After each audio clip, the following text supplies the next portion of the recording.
GBs విజృంభణ మొదలైంది. నెమ్మదిగా మరణాలు పెరుగుతున్నాయి. ఇప్పటికే శ్రీకాకుళం జిల్లాలో 6 ఏళ్ల బాలుడు దీని బారిన పడి మరణించగా తాజాగా ప్రకాశం జిల్లాకు చెందిన 50 ఏళ్ల మహిళ ఈ వ్యాధితో గుంటూరు ప్రభుత్వ ఆసుపత్రిలో ప్రాణాలు కోల్పోయింది.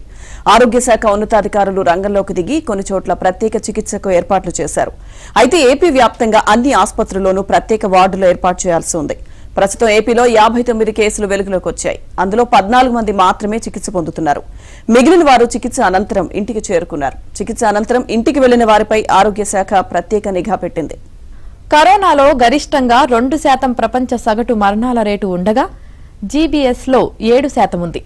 జీబీఎస్ ఎంత వేగంగా మానవ శరీరాన్ని దెబ్బతీస్తుందో దీన్ని బట్టి అర్థం చేసుకోవచ్చు. ఏపీలో నమోదైన 2 మరణాలు సరైన సమయానికి వైద్యం అందకపోవడం వల్లే సంభవించాయి.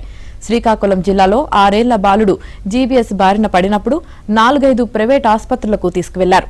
ఆ ఆసుపత్రులు వ్యాధిని గుర్తించడంలో జాప్యం చేయడంతో చివరికి ప్రభుత్వ ఆసుపత్రికి తీసుకువచ్చారు. అప్పటికే శరీరంలో జరగాల్సిన నష్టం జరిగి ప్రాణం పోయింది.